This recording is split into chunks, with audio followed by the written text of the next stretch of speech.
ఈ సినిమా కథ ఏమై ఉంటుంది అని గెస్ చేయండి. సో చేయటం వల్ల మీకు ఏదో టైం పాస్ మాకేంటని మీరు అనుకోవచ్చు. ఇందాక నుంచి సంక్రాంతిగా రాజుగారు అంటున్నారు కాబట్టి ప్రీ రిలీజ్ ఈవెంట్ రోజు కథని దగ్గరగా గెస్ చేసిన వాళ్ళకి అల్టిమేట్ గిఫ్ట్ ఇవ్వబోతున్నాం. ఏంటి? 25 lakhs. ఉండవయ్యో, అయ్యయ్యో. అసలే బడ్జెట్ నేను పెద్ద అమౌంట్ ఏదో చెప్పేశాడు. మంచి అనౌన్స్ చేశాడు. ఈ సినిమాకి తీసుకున్న రెమ్యునరేషన్ గిఫ్ట్ ఇస్తాడంట. అప్పుడే ఇంట్రెస్ట్ లెవెల్ బాగుంది. 25,000 అంటే ఎవరికి కావాలి? 25 lakhs అంటే నైట్ సో ఇప్పటికిప్పుడు స్పాంటేనియస్ గా ఈ కథ ఏమిటో మీరు చెప్పాలి. పాత్రలన్నీ మీ కళ్ళ ముందు ఉన్నాయి. సో ఆ పాత్రలు ఎలా కలుస్తాయి? కాదు అనిల్, నువ్వేదో అనుకున్నావు కానీ సైలెంట్ గా మైక్ ఎవరి దగ్గర ఉంది అక్కడ? అదే వాట్ ఆర్ యూ టాకింగ్? తీసేసుకున్నారు మైక్. కాదు, ఫస్టే మీరు చెప్పేస్తారా? అంటే అలా కాదు, మీరు కథ గెస్ చేయమన్నారు ఓకే. అంటే మీ కథ మొత్తం బయటకు వచ్చేస్తే ఏం ప్రాబ్లం లేదా? అంటే కథ బయట అడిగారు కదా పాపం. ఏం పర్వాలేదు. మీరు నిజంగా కథ మొత్తం గెస్ చేస్తే అసలే మీకు సన్మానం చేసి నెక్స్ట్ పిక్చర్ రైటింగ్ టీంలో మీకు ఇచ్చేస్తా. వద్దులేండి, కథ అంతా రివీల్ చేయడం అంత పెద్ద బాగోదు. అంటే యాక్చువల్గా నాకు మీ సినిమాలో F2 ఇష్టం అని చెప్పి దిల్రాజ్ గారు అన్నారు, కానీ నాకు రాజా ది గ్రేట్ ఇష్టం. ఎందుకంటే హై యాక్షన్ని, హై ఎంటర్టైన్మెంట్ని, ఫ్యామిలీ ఎమోషన్స్ని, ఈ మూడింటిని పర్ఫెక్ట్గా బ్లెండ్ చేసిన cinema Raja the great. So మళ్ళీ ఆ తర్వాత మీరు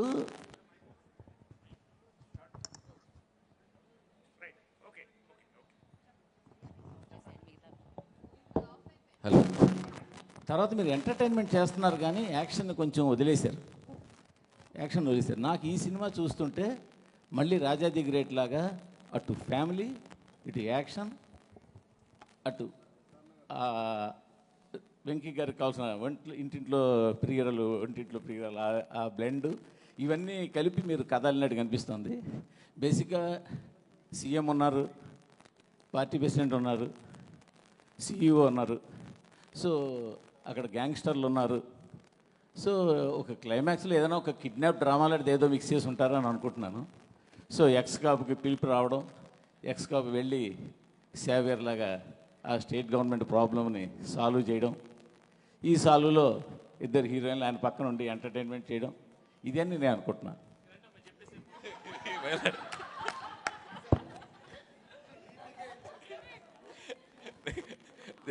ఓకే, నెక్స్ట్ ఎనీబడి? అనిల్ గారు, అంటే ఈ క్రియేటివ్ ప్రాసెస్ అంతా యూజువల్గా మీది. మా క్రియేటివిటీ ఎలా ఉంటుందంటే ఒక్క 10-15 నిమిషాలు టైం ఇస్తా, పక్కకి వెళ్ళి మీకు కావాల్సిన వాళ్ళు ఒకళ్ళిద్దరికి ఫోన్లు చేసుకుంటే కథ అంతా వచ్చేస్తుంది. అందుకే మీకు ఆ టైం ఇవ్వకుండా మా ఎదురు కూర్చోబెట్టుకున్నాం. ప్రాబ్లం ఏంటంటే వెంకటేష్ గారేమో సినిమాల్లో కథలు ఉండాలి, మీ దాంట్లో ఏమో కథల కంటే కూడా ట్రీట్మెంట్, ఎంటర్టైన్మెంట్ ఎక్కువ. కాబట్టి ఇది పెద్ద టెస్ట్ మాకు ఇది. నాకు అనిపిస్తుంది ఏంటంటే వెంకటేష్ గారు, మీనాక్షి గారు ఎక్కడో సంథింగ్ ఏదో కొలీగ్స్ అయి ఉంటారు. వీళ్ళిద్దరు మ్యారేజ్లో ఆ అమ్మాయి, వీళ్ళిద్దరు హ్యాపీ మ్యారేజ్లోనో ఎందులోనో ఉంటుండగా ఆ అమ్మాయి ఈయన అక్కడ ఫ్లాష్ బ్యాక్లో వదిలేసిన ఒక ప్రాబ్లమ్ను తీసుకొచ్చి వీళ్ళ ఇద్దరి మధ్యలోకి వచ్చి కూర్చుంటుంది అనుకుంటున్నాను నేను. ఆ అమ్మాయి వచ్చిన ప్రాబ్లమ్స్తో, ఆ అమ్మాయితో పాటు ఆ అమ్మాయి ఆయన గతం తాలూకు ప్రాబ్లమ్స్ తీసుకురావడం, అవన్నీ ఎలా సాల్వ్ చేస్తారన్న స్టోరీ అనుకుంటున్నాను. Super, first 2 super. నెక్స్ట్